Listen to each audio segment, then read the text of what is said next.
6 Things About Islam. In the words of Swiss journalist and author Dr. Roger de Pasquier, the West, whether Christian or de-Christianized, has never really known Islam. Ever since they watched it appear on the world stage, Christians never ceased to insult and slander it in order to find justification for waging war on it.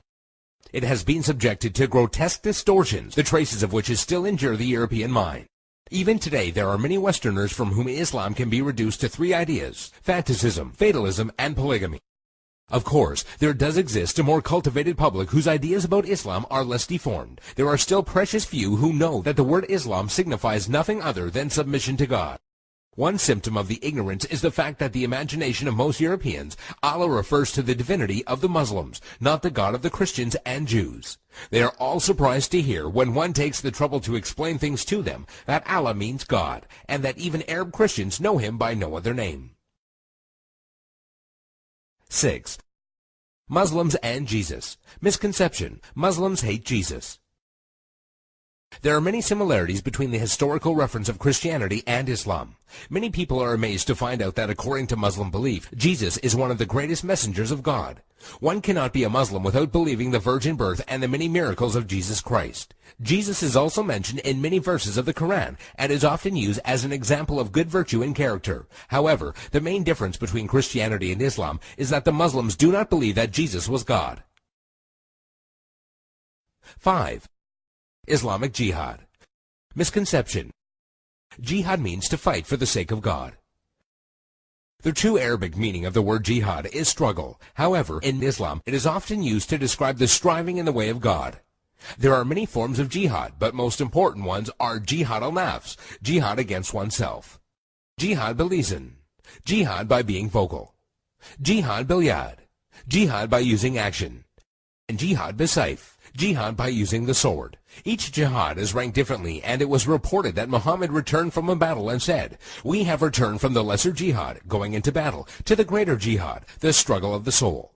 This means that a Muslim struggling against himself and his soul is more important than the jihad of going into war. Another misconception is that only when a person dies in war does that person become a martyr.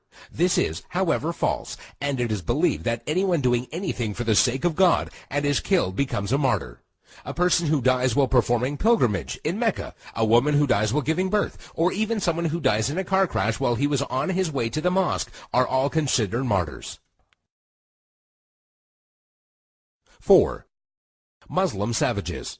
Misconception: Muslims are savages and barbaric during war. Quite the contrary. When it comes to the conduct of war, there are 8 rules that every Muslim army must obey. 1. Do not commit treachery. 2. Do not deviate from the right path. 3. Do not mutilate dead bodies. 4. Do not kill children. 5. Do not kill women. 6. Do not kill aged men. 7. Do not harm or burn trees. 8. Do not destroy buildings. During the Crusades, when Saladin defeated the Franks, he honored the defeated Frankish army and supplied them with food. And during the Third Crusade, when Saladin's enemy King Richard fell sick, Saladin sent him a gift of fruits and horses. 3. Women's rights.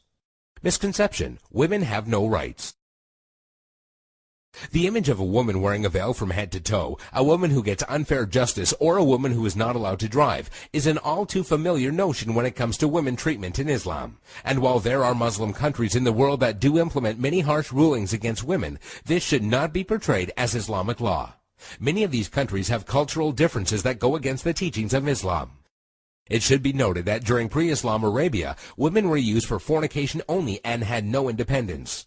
The birth of a daughter in a family was considered humiliating, and the practice of female infanticide was uncontrolled. When Islam came back to being, verses in the Quran condemned the practice of female infanticide. Islam gave back many human rights to the women, and Muhammad was even reported saying that women are the twin halves of men. A Muslim woman is allowed to reject and accept any suitor for marriage, and has the right to seek divorce. There is nothing in Islam that forbids a Muslim woman from exiting her house and is allowed to drive. Also, in regards to education, a woman is obligated to seek knowledge, and it is considered a sin if she refuses. 2. By the sword. Misconception: Islam was spread by the sword. Historian Delasio Leary states, history makes it clear, however, that the legend of fanatical Muslims sweeping through the world and forcing Islam at the point of the sword upon conquered races is one of the most fantastically absurd myths that historians have ever repeated.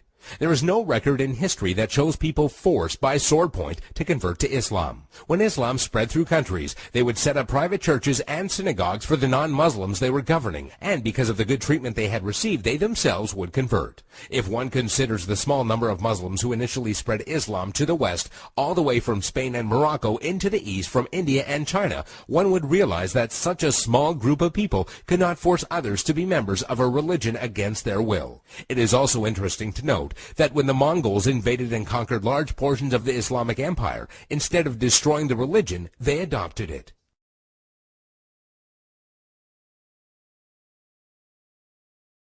One, Islamic terrorism. Misconception: Muslims are terrorists. This is by far the biggest misconception of Islam, given unfairly by stereotyping and the public image that the media gives. Has anyone else noticed how when a specific group of people attack another group of people, it is labeled as a hate crime, but when a Muslim opens fire on anybody, it is quickly regarded as terrorism? Many political dictators and officials or extremist groups use the name of Islam as a strategy to garner followers and attention when many of their practices go against the true basis of Islam. The media has also portrayed Islam as a cult or a club where if you join you become a terrorist, and that is now part of your agenda. However, all over the world people practice Islam in the true form and use it as a way of life. There are many verses in the Quran that go against the idea of terrorism. Some of these verses include, "Fight the way of Allah, those that fight you, but do not transgress limits, for God does not love transgressors." This basically means do not fight except in self-defense, and even in doing so, do not go beyond defense. Another verse states, "If they seek peace, then you seek peace," which means do not attack people for no reason or kill innocent people. There is nowhere in Islam, whether it be in the Quran or the teachings of Muhammad, that promotes the killing of innocent people.